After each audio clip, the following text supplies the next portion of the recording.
नमस्कार साथियों, कैसे हैं आप सभी।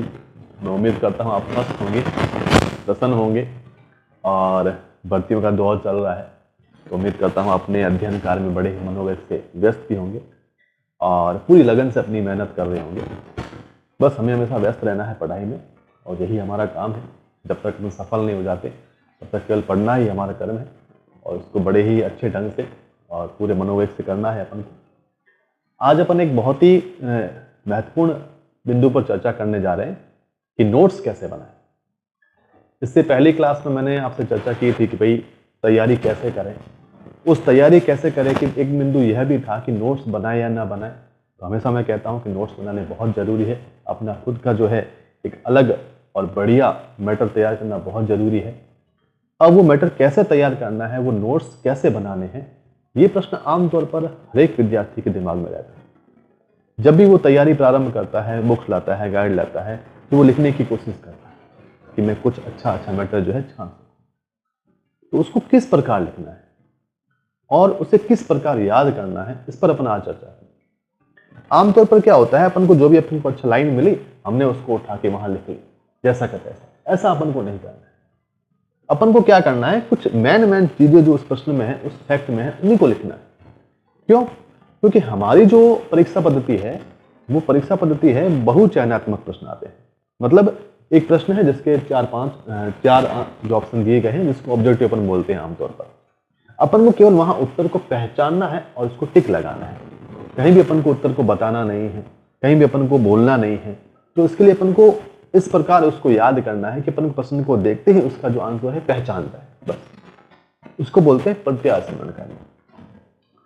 यदि आपने थोड़ी बहुत मनोविज्ञान पढ़ी हो तो मनोविज्ञान में एक मनोवैज्ञानिक आते हैं जिसका नाम है पावलोव के, और उनका सिद्धांत है अनुबंधन का सिद्धांत। यानी कि किसी चीज से जब अनुबंधन हो जाता है, हमारी आदत हो जाती है, हमारा जुड़ाव हो जाता है, तो पुनः जब वो चीज होती है तो वह ऑटोमेटिक हमारे सामने प्रकट हो जाती है।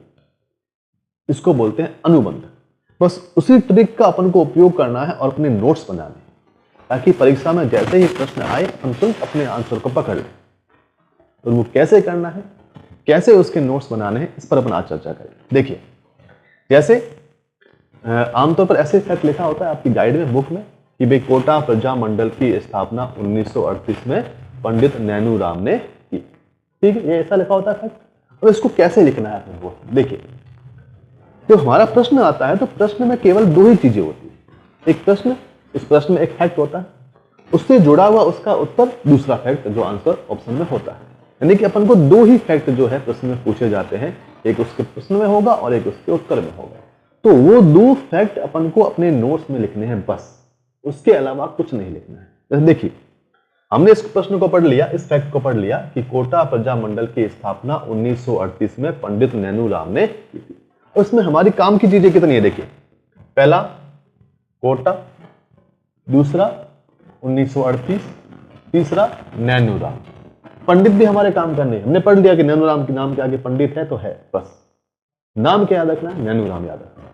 अब अपन को तीन चीजें जो हमने छांटी है यही अपने नोट्स में लिखनी है। और लिखनी भी कैसे, देखिए कैसे, 1938, या चाहो तो आप कोटा को पहले लिख सकते हो, सन को बाद में लिख सकते हो, ये आपके ऊपर निर्भर करेगा। अपन लिख ले कोटा 1938 नैनूराम। जैसी आपको सुविधा लगती है बोलने में उसको आगे पीछे लिख सकते हैं, लेकिन लिखना केवल तीन चीजों को ही है। उसके बीच में कोई डैश वैश जगह कुछ नहीं छोड़ना है, केवल इतना लिखना है बस, कोटा 1938 नैनूराम। ये बन गया अपना इस फैक्ट का नोट्स, शॉर्ट नोट्स। नोट्स हमेशा शॉर्ट ही होते, यानी कि इतना पूरा पढ़ने की अपन को आवश्यकता नहीं है। अपन को केवल तीन चीजें ही याद रखनी है। क्या तीन चीजें? कोटा, 1938, नैनूराम। अब जब प्रश्न बनेगा तो प्रश्न में क्या होगा कि कोटा प्रजा मंडल की स्थापना कब हुई, ऑप्शन में 1938 मिलेगा। यह प्रश्न कैसे होगा कि कोटा प्रजा मंडल की स्थापना किसने की, ऑप्शन में क्या मिलेगा, नैनूराम। यह प्रश्न कैसे बनेगा कि नैनूराम का संबंध किस प्रजा मंडल से है, तो क्या ऑप्शन में क्या होगा, कोटा। बस यही चीज तो पूछनी है। तो तीन चीजें ही जब अपने काम की है तो इतना पूरा लिखने की क्या आवश्यकता है। अपन को केवल ये तीन चीजें लिखनी है और तीनों ही पास पास में लिखनी है, दूर दूर नहीं, कोई बीच में डैश वैश नहीं लिखना है, सीधा कोटा 1938 नैनूराम।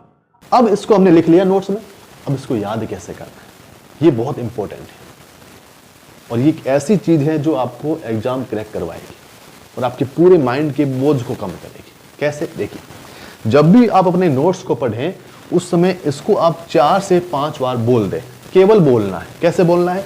कोटा 1938 नैनूराम, कोटा 1938 नैनूराम, कोटा 1938 नैनूराम। आपको याद हो गया, ये मैं 100% गारंटी के साथ कहता हूं, ये आपको याद हो चुका है। आपके दिमाग ने इस तीनों जो शब्द है, इन तीनों शब्दों में अनुबंधन बैठा दिया है और ये आपको याद हो चुका है। अब जब भी परीक्षा होगी, परीक्षा में यदि प्रश्न आता है नैनूराम भी लिखा मिलेगा ना, तो आपका दिमाग कहेगा कोटा 1938 नैनूराम। यदि प्रश्न में कहीं भी कोटा लिखा हुआ आएगा ना, तो आपको दिमाग क्या बोलेगा? कोटा 1938 नैनूराम। अब मान लीजिए प्रश्न आ गया कि कोटा प्रजा मंडल की स्थापना कैसे की। जैसे ही आपने कोटा प्रजा मंडल शब्द ढूंढा पेपर में, प्रश्न में, आपका दिमाग की घंटी बजेगी और उसमें क्या आएगा? दिमाग में 3 शब्द आएंगे, कोटा 1938 नैनूराम। अपन को 1938 ढूंढना था, जैसे कर दिया और आपका उत्तर सही। कहीं भी रटने की आवश्यकता नहीं, केवल 4 से 5 बार बोल देना है। अक्सर कैसा होता है ना कि अपन काफी समय बाद किसी व्यक्ति से मिलते हैं, 4 से 5 साल बाद, जैसे ही अपन उसको देखते हैं अपन पहचान जाते हैं। उसको देखते ही उसकी शक्ल हमारे दिमाग में आ जाती है, उसका जो नाम है हमारे दिमाग में आ जाता है, जो पहले कहीं भी नहीं था। अचानक देखते ही नाम याद आ गया। इसे बोलते हैं अनुबंधन, प्रत्यास्मरण करना, रिकॉल करना। और हमारे दिमाग में ऐसी व्यवस्था है, हमारा दिमाग इस प्रकार का बनाया गया है कि जिस चीज को अपन 1, 2, 3 बार देख लेना तो अपन को याद हो जाती है। तो हमें भी इस दिमाग की शक्ति का प्रयोग करना है। केवल 3 शब्दों को लिखना है और 3 शब्दों को 3 से 4 बार बोल देना है। कोटा 1938 नैनूराम आपको याद होगा। और कई बच्चों की ये समस्या होती है कि उनको सन याद नहीं होते हैं, ठीक है, डेट याद नहीं होती है। तो ये बहुत बड़ी ट्रिक है याद करने की, लिखने की। इस प्रकार लिखना है, इस फैक्ट का नोट्स ये बनेगा। इतना पूरा लिखने की कोई आवश्यकता नहीं है। अब जैसे मान लीजिए कोई स्थान का नाम हो गया कि क्षारबाग की छतरियां कोटा में है। आमतौर पर स्टूडेंट ऐसे लिखता है कि क्षारबाग की छतरियां जो है कोटा में है, लेकिन अपन को कैसे लिखना है? अपन को इसमें 2 ही फैक्ट है, क्षारबाग और कोटा। अपन को मालूम है कि छतरियां है, और नए प्रश्न में ऐसा कभी आएगा कि क्षारबाग छतरियां है क्या है? 2 ही फैक्ट पूछेगा कि क्षारबाग की छतरियां कहाँ है, या पूछेगा कोटा में स्थित में से कौन सी छतरियां है। यही प्रश्न बनेगा। 2 ही फैक्ट अपन को लिखने हैं। क्या लिखेंगे?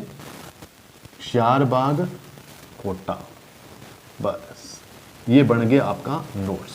इतना ही लिखना है, क्षारबाग कोटा। अब इसको आप 4-5 बार बोल दीजिए, क्षारबाग कोटा, क्षारबाग कोटा, क्षारबाग कोटा। आपको याद हो गया। जैसे ही प्रश्न आएगा परीक्षा में, लिखा आएगा क्षारबाग की छतरियां कहाँ है, जैसे ही आपने क्षारबाग पढ़ा आपका दिमाग ऑटोमेटिक बोलेगा कोटा। क्षारबाग की छतरियां कहाँ है? कोटा। बस ये बन गया नोट्स। जैसे अब मान लो इसी ट्रिक से अपन कोई भी हर चीज का नोट्स बना सकते हैं, हर चीज का नोट्स बना सकते हैं, क्योंकि हमारा जो पेपर आता है वो फैक्ट आधारित है। हमारा पेपर अधिकतर फैक्ट आधारित होता है और फैक्ट को ही याद करना मुश्किल होता है। कंसेप्ट तो अपन पढ़ के समझ लेते हैं, लेकिन फैक्ट को याद करना मुश्किल है और फैक्ट ऐसे ही याद होता है। जैसे मान लीजिए आ गया कि पद्मावत की रचना जायसी ने की थी। अब आपको हमको तो याद है, मैं याद करने की बात नहीं है, मैं बता रहा हूं कि याद कैसे करना है। इसकी जगह आप कुछ और भी ले सकते हैं। हर प्रकार के नोट्स जो है आप बना सकते हैं। अब बुक के नाम आपको याद कैसे करने हैं? इसी पंक्ति कि पद्मावत की रचना जायसी ने की थी। अपन को इतना पूरा लिखने की आवश्यकता नहीं है। यहाँ 2 ही फैक्ट है, जायसी और पद्मावत। मतलब कहने का मतलब ये है कि आपको पूरे कथन में केवल फैक्ट छांटने हैं। उन फैक्ट को पास लिखना है और उसको साथ बोलना है। बस यही तरीका है किसी भी एग्जाम में किसी भी फैक्ट को याद करना, उसके नोट्स बनाने। तो अपन यहां क्या लिखेंगे? केवल जायसी पद्मावत, जायसी पद्मावत, साथ लिख लो उसको बस।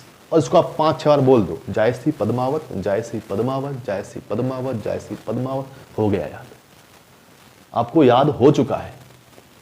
अब जब भी आपके सामने जायसी नाम आएगा ऑटोमेटिक आपका दिमाग शब्द एक और बोलेगा, और वो शब्द क्या होगा? पद्मावत। बस हो गया याद। तो इस तरीके से अपन को नोट्स को बनाने हैं, शब्दों का अनुबंधन बैठाना है, और शब्द ही अपन को प्रश्न में पूछे जाते हैं, फैक्ट ही पूछे जाते हैं, और फैक्ट को चाहे किसी भी प्रकार का फैक्ट हो, चाहे पुस्तक का नाम हो, चाहे सन हो, चाहे स्थान का नाम हो, चाहे कोई अनुच्छेद हो, चाहे कोई नियम हो, कुछ भी हो, चाहे कोई नदी हो, चाहे कोई पहाड़ हो, बस यही तरीका है नोट्स बनाने का कि जो चीज जो प्रश्न में पूछा जाता है वही अपन को लिखना है और शॉर्ट्स में लिखना है, पास पास लिखना है और साथ साथ उसको बोलना है 5-6 बार, आपको याद हो जाएगा, ये गारंटी के साथ मैं कहता हूं।